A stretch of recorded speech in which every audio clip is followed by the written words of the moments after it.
Let's talk about China, a country renowned for its adorable pandas, delicious dumplings, and, more recently, its ever-expanding network of government surveillance. While the world admires its rich culture and rapid technological growth, there's another side to China's digital revolution that's raising eyebrows both at home and abroad. This July, China is rolling out a sweeping new policy, a mandatory national internet ID for every citizen. This isn't just a minor update, it's a fundamental shift in how people will interact with the digital world.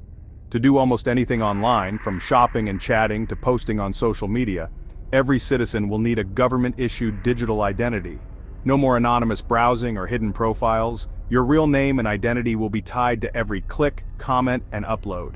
Imagine having to flash your passport or scan your ID every time you want to post a meme, join a group chat, or even leave a review online. That's the new reality for over 1 billion people.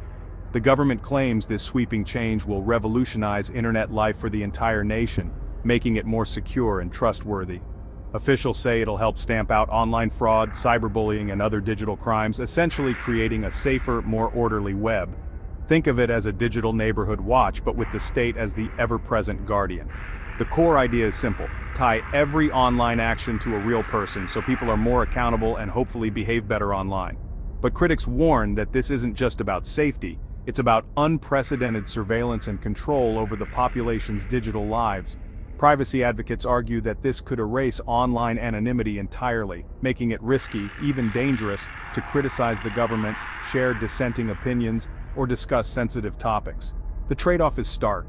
Surrender digital freedom and privacy in exchange for a more orderly and controlled internet experience. So, is this the key to a utopian online world, or are we witnessing the construction of a digital cage?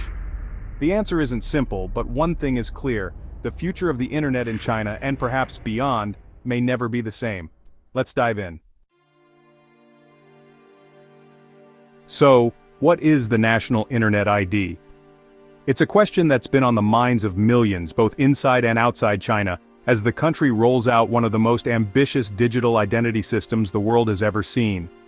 At its core, the National Internet ID is a unique government-issued digital tag that every Chinese citizen is now required to use to access almost any online service. Imagine it as your digital passport, but instead of just crossing borders, you need it to cross into every corner of the internet. This isn't just about paying taxes or accessing government websites. The ID is mandatory for everything: social media, online shopping, gaming, streaming, even dating apps. If it's online, it's covered. In the past, tech giants like Tencent and Alibaba required users to register with their real names, but the information was scattered across different platforms, with each company keeping its own records.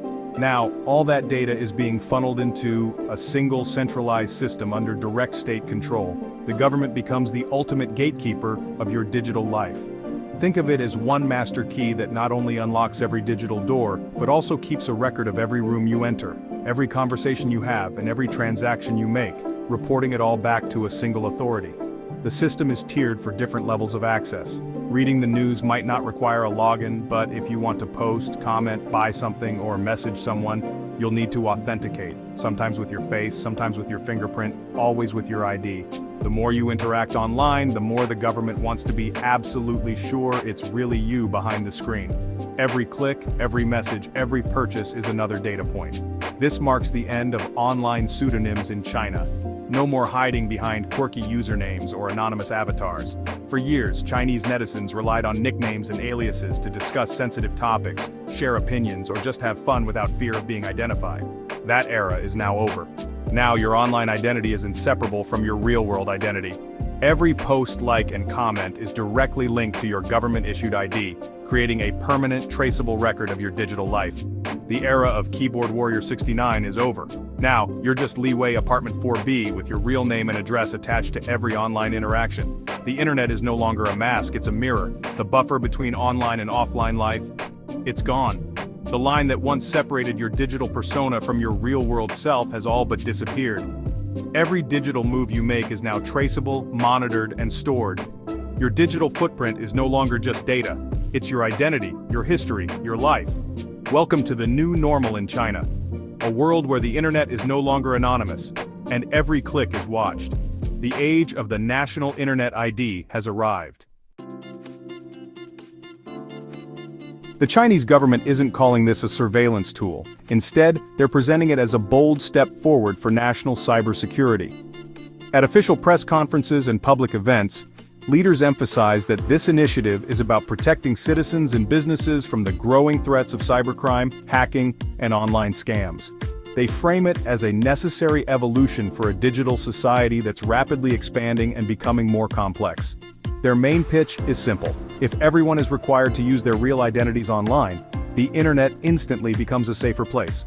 By tying every online action to a verified person, the government claims it can drastically reduce the number of fake accounts, anonymous trolls, and cyber criminals who hide behind false names.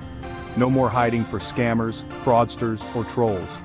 Law enforcement can track down bad actors more efficiently, and ordinary people can feel more secure knowing who they're interacting with online. Officials also argue that this system will strengthen the digital economy. With verified users, there's less risk of fraud, identity theft, or financial scams. Transactions become smoother, and businesses can trust that their customers are who they say they are. Imagine a world where you can sign contracts, open bank accounts, or even buy groceries using just one secure digital ID. The government says this will make daily life more convenient and efficient for everyone. Another key argument is data security. By centralizing personal information in a single, supposedly secure database, officials claim they can better protect citizens from data leaks and cyber attacks. They say it's safer to have everything managed by the state, rather than scattered across countless private companies. And then there's the promise of social harmony. The government insists that online anonymity encourages toxic behavior, rumors, and even crime. By making people more accountable for what they say and do online, they believe society will become more respectful and harmonious.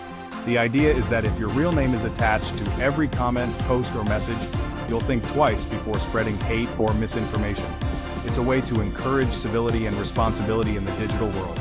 But critics are quick to point out that what the government calls order can also mean silencing dissent. For some, this system is less about safety and more about control, making it harder for people to speak out or organize anonymously. The official promise is a clean, orderly, and secure internet. But many wonder, at what cost does this order come? Is it worth sacrificing privacy and freedom for the sake of safety? The line between genuine safety and government control is razor thin, and it's not always clear which side you're on. In China, it's the state that decides exactly where that line is drawn, and for now, citizens have little choice but to follow. How does it work? At the core is a massive, centralized database run by the Ministry of Public Security. Your national internet ID links to your real-world ID, name, address, facial scan, everything. When you log into any online service, you're redirected to a government portal for authentication. Platforms like Weibo no longer manage your identity, the state does. All online platforms in China must adopt this system or face shutdown. Foreign companies aren't exempt, comply or leave. This shifts control from tech companies to the government, making it the ultimate digital gatekeeper. For sensitive actions, expect biometric checks, live facial scans, fingerprints, you name it. The result? A constantly updated state-controlled database of biometric and behavioral data for over 1 billion people. It's either the pinnacle of security or the ultimate surveillance nightmare. Here's the big issue: privacy. Linking every online action to your real identity creates a tool for mass surveillance. Anonymity has always protected dissent. Without it, criticism of the government becomes risky. The chilling effect is real. Why speak out if you know you'll be tracked? This system could feed directly into China's social credit system, lowering your score for bad online behavior with real-world consequences. The government could even deactivate your ID, cutting you off from digital life entirely. It's digital exile, erased from society with a keystroke. For activists, minorities, or anyone critical of the state, the risks are enormous. Convenience for some, control for all. The government promises your data is safe, but history says otherwise. In 2022, a hacker stole a police database with info on 1 billion Chinese citizens, one of the biggest breaches ever. There have been many other leaks: job applicants' data, unsecured facial recognition records, and more. Centralizing everything in one place makes it a goldmine for hackers and for corrupt insiders. The more valuable the data, the bigger the target. In China, there's no independent oversight or legal recourse if your data is misused. The Communist Party controls the courts, so citizens have little power to challenge abuse. The government asks for blind trust, but past failures make that a tough sell. When all your digital life is in one basket, who guards the guards? The risks are as big as the promises. China isn't alone in digital IDs, but its approach is unique. Estonia's digital ID is decentralized, your data stays with separate agencies, and the government can't see everything you do.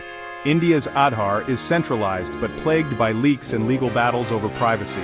In democracies, courts and watchdogs can push back against overreach. China's system is unapologetically about surveillance and control, no separation between service and policing. Other countries frame digital IDs as tools for convenience with at least some privacy protections. In China, the ID is a direct extension of the security apparatus. It's less a public utility, more a tool for managing the population. The difference isn't just technical, it's about who holds the power, and in China that's the state with no checks or balances.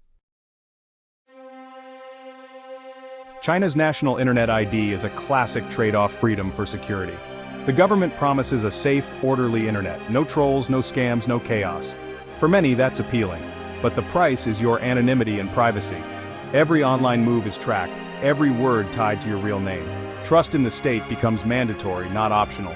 For average citizens, it means self-censorship. For journalists and activists, it's a threat to their work and safety. The system may protect the majority, but it puts the vulnerable at greater risk. Once built, this infrastructure of control can be used for anything the state wants. The question, is a safer internet worth living in a digital panopticon? As China rolls out its national internet ID, the world is watching. Will it deliver safety and order or become the most advanced surveillance system ever built? It might reduce online crime, but at the cost of free expression and privacy. For some, it's progress, for others, a digital leash. The real impact will be felt in the daily lives of Chinese citizens. This isn't just China's story, it's a global warning. As more governments eye similar systems, we all have to ask, what's the true cost of security online? Blueprint or cautionary tale? The answer affects us all.